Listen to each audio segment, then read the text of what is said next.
അപ്പോൾ നമ്മുടെ പുതിയ വർക്ക് വരുന്ന ഇതാണ്. നമ്മുടെ ഫ്രണ്ടിൻ്റെ വണ്ടിയാണ് അനീഷ്. അപ്പോൾ എൻ്റെ കംപ്ലയിൻറ്റ് പറയുന്നത് വെച്ച് കഴിഞ്ഞാൽ വണ്ടി എന്താ പറയുക, നമ്മൾ ഓണാക്കിയിട്ട് റിമോട്ടെ നോക്കുമ്പം ഇതിൻ്റെ എന്താ പറയുക, ഇപ്പോൾ കാണിച്ചു തരാം. ബാക്ക് വീല് പക്കയായിട്ട് വർക്ക് ചെയ്യുന്നുണ്ട്, ഫ്രണ്ടും ബാക്കും വർക്ക് ചെയ്യുന്നുണ്ട്. ഇതാണ് വണ്ടിയുടെ ഉൾസൈഡ് വരുന്നത്. ഇപ്പം ഇവിടെ നമുക്ക് റെസീവർ ബോർഡ് കാണാം. പിന്നെ നമുക്കിത് ഇതിൻ്റെ ഈ സ്റ്റിയറിംഗ് സൈഡ് ബോർഡിൻ്റെ അകത്ത് പക്ക വർക്കിംഗ് ആണോ നോക്കണം. അത് കഴിഞ്ഞിട്ട് വേണം ഗിയർ ബോക്സും കൂടെ അഴിക്കാൻ.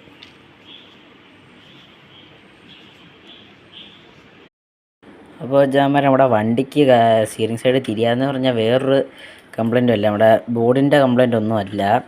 പിന്നെ ഇതിൻ്റെ മെയിൻ കംപ്ലൈൻറ്റ് എന്നാന്ന് പറഞ്ഞു കഴിഞ്ഞാൽ നമ്മുടെ ഫ്രണ്ടിലെ ഗിയർ ബോക്സിൽ വരുന്ന മോട്ടറിലേക്ക് വരുന്ന ഈ പോസിറ്റീവ് ലൈൻ അതങ്ങ് കട്ടായിപ്പോയി. അതാണ് സംഭവം. അതിവിടെ കട്ടായി കിടക്കുക. ഇതുണ്ടോ, ഈ ഒരു ലൈൻ ഇവിടെ ജസ്റ്റ് പറഞ്ഞു കഴിഞ്ഞാൽ ഈ ഒരു വണ്ടിക്ക് വരുന്ന നല്ല ക്വാളിറ്റി ഉള്ള റബ്ബർ ടയേഴ്സ് കേട്ടോ ഈ വണ്ടിക്ക് വരുന്നത്. ഇത് ആമസോണിലും ഫ്ലിപ്കാർട്ടിലും ഒക്കെ ഒരു 700-800 ആ റേഞ്ചിൽ കിട്ടും.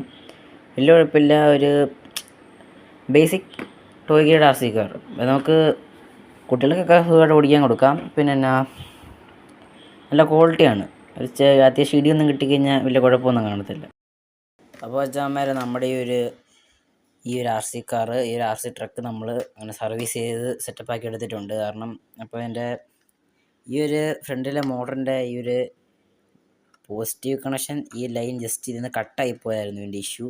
അപ്പോൾ നമ്മളത് തിരിച്ചാണ്ട് സോൾഡർ ചെയ്ത് വെച്ചിട്ടുണ്ട്. അപ്പോൾ ഇനി നമുക്ക് ജസ്റ്റ് വർക്ക് ചെയ്യിപ്പിച്ച് കാണിച്ചു തരാം. നമ്മുടെ വണ്ടിയുടെ വീഡിയോ ഫുൾ നമ്മൾ സെറ്റാക്കി എടുത്തിട്ടുണ്ട്.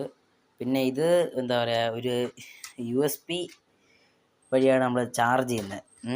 ഇതിൻ്റെ അകത്തൊരു ലിഥിയോൺ ബാറ്ററി കൊടുത്തിട്ടുണ്ട്, അത് 500 mAh. നമ്മൾ ചാർജ് ചെയ്യുന്നത് ഇതുപോലൊരു USB വഴിയാണ് നമ്മൾ ചാർജ് ചെയ്യുന്നത്. നമ്മുടെ സാധാ ഫോണിൻ്റെ ചാർജർ യൂസ് ചെയ്യുക, കുത്തി ചാർജ് ചെയ്യുക. അതാണ് അങ്ങനെയാണ് എൻ്റെ ചാർജിങ് വരുന്നത്. അപ്പോൾ നമ്മുടെ വണ്ടിയുടെ വർക്ക് കംപ്ലീറ്റ് ആയിട്ടുണ്ട്. ഇപ്പോൾ പക്കയായിട്ട് സ്റ്റിയറിങ് തിരിയുന്നുണ്ട്, റൈറ്റ് ലെഫ്റ്റ് പക്കയായിട്ട് തിരിയുന്നുണ്ട്. അപ്പോൾ നമുക്കിനി ഈ കവറും കൂടെ സെറ്റ് ചെയ്തിട്ടൊന്ന് ടെസ്റ്റ് അടിച്ച് നോക്കാം.